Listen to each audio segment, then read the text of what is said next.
কথায় আছে পেটের জন্য আমাদের সব কিছু করতে হয়। হ্যাঁ, এই গরমকালেও আমাদের পেটের জন্য অনেক কিছু করতে হয় যাতে শরীর সুস্থ থাকে, ভালো থাকে এবং ভালো মতন ভাত খেতে পারি। সেরকমই আমি আজ দুটো রেসিপি নিয়ে আপনাদের মাঝে আমি রাখি চলে আসলাম বন্ধুরা। নমস্কার বন্ধুরা, রাখি কিচেনের সকল বন্ধুদের জানাই স্বাগতম। আজ আমি যে রেসিপি নিয়ে আসছি তা আমি শুরু করতে চলেছি। আপনারা শুরুর আগে লাইকটা দিয়ে নিন। আমি এখানে এরকম 250 গ্রাম অরহর ডাল নিয়েছি। এটা ভালো করে ধুয়ে প্রেসারে 2টো সিটি মেরে নিলাম।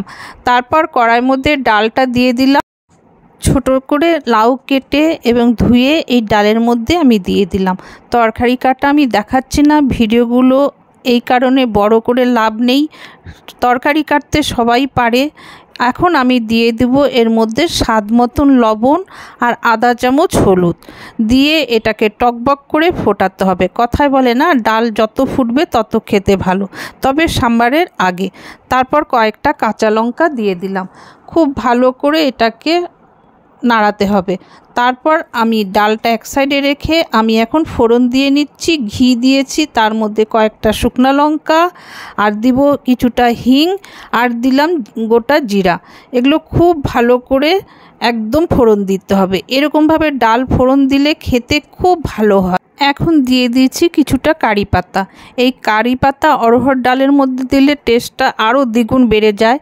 আর কারি পাতা তো খাওয়া খুবই ভালো, এই জন্য আমি আজকে স্বাস্থ্যকর খাওয়া বলেই আমি কারি পাতাটা ডালের মধ্যে দিলাম।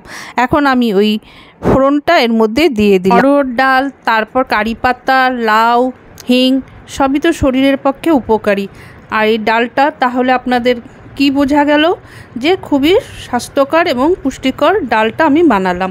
এখন এই ডালের শেষে আমি দিয়ে দেব একটা জিনিস, সেটা হলো দিতেই হবে নিরামিষ রান্নার মধ্যে, না হলে তো একদমই খেতে ভালো লাগবে না, সামান্য চিনি। মুগ ডাল দিয়ে তো লাউ অনেক খেয়েছেন, এরকমভাবে একবার করে খেয়ে দেখুন। ভালো করে নাড়িয়ে টকবক করে ফুটাতে হবে। আর নিরামিষ ডাল বলুন, নিরামিষ রান্না চিনি না দিলে ব্যালেন্সটা ভালো থাকে না।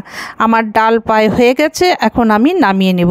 এখন আমি দ্বিতীয় রান্না করছি লাউ ঘন্ট। হ্যাঁ, আমি লাউগুলো কেটে ধুয়ে রেখেছি। কড়াইয়ের মধ্যে কিছুটা তেল দিয়ে, মানে সাদা তেল দিয়েছি, বা আপনারা সরষের তেলে দিতে পারেন। আমি সাদা তেলে রান্না বেশি করি। এর মধ্যে কয়েকটা বড়ি দিয়ে আমি ভালো করে ভেজে নিচ্ছি লাল লাল করে। আমার বড়িটা প্রায় ভাজা হয়ে গেছে।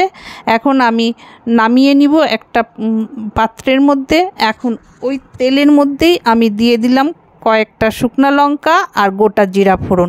আমি কিন্তু কোনো মশলা টশলা বেশি ব্যবহার করছি না, কারণ গরমকাল, পেটটা তো আমাদের ঠান্ডা রাখতে হবে এবং এই ভাত আমাদের দুপুরে বা রাত্রে ভালো মতন খেতে হবে।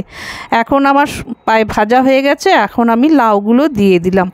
এক তো গরমের মধ্যে রান্না করতে খুবই কষ্টকর, তারপর ভিডিও করে তার এডিট করে ভিডিও দিয়ে তারপর যদি কিছুই না হয় তখন মনটা আরও বেশি গরম লাগে, তাই না?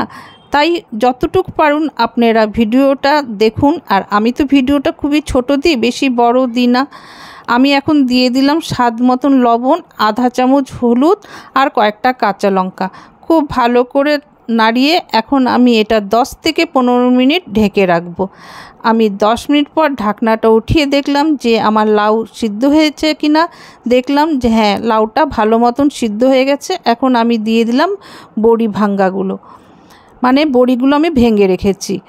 এই গরমকালে লাউ খাওয়া তো খুব উপকার, তার মধ্যে অরহর ডাল, লাউ সব কিছুই আমাদের গরমকালের খাওয়ার উপযোগী। আমি এখন ভালো করে নাড়ানোর মধ্যে দিয়ে দিলাম সামান্য চিনি। নিরামিষ রান্না, বারবার আমি বলি যে নিরামিষ রান্নার মধ্যে একটু চিনি না দিলে খেতে ভালো লাগে না। আর লাউ ঘন্টের মধ্যে তো চিনি অবশ্যই দিতে হয়, না হলে খেতে একদমই ভালো লাগে না। দিয়ে দিলাম জিরা রোস্ট, মানে আমি কাঠকলা জিরা ভেজে রেখেছিলাম, ওটা গুঁড়া করে রেখেছি, সেটা আমি দিয়ে দিলাম। অনেক তরকারির মধ্যে দিলে পরে এটা খেতেও ভালো হয়।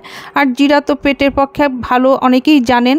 আমার লাউ ঘন্ট হয়ে গেছে। তার আগে আপনাদের কিছু কথা জানাই, যেটা আমি সবসময় জানিয়ে থাকি। ফেসবুক থেকে যারা দেখছেন তারা আমাকে ফলো করবেন, আর যারা ইউটিউব থেকে দেখছেন আমার ভিডিওগুলো দেখুন। ভালো লাগলে সাবস্ক্রাইব করতে ভুলবেন না, লাইক কমেন্ট এবং শেয়ার করবেন যদি ভালো লাগে। আপনারা ততদিনে ভালো থাকুন, সুস্থ থাকুন। এতক্ষণ যারা ভিডিও দেখলো অনেক অনেক ধন্যবাদ।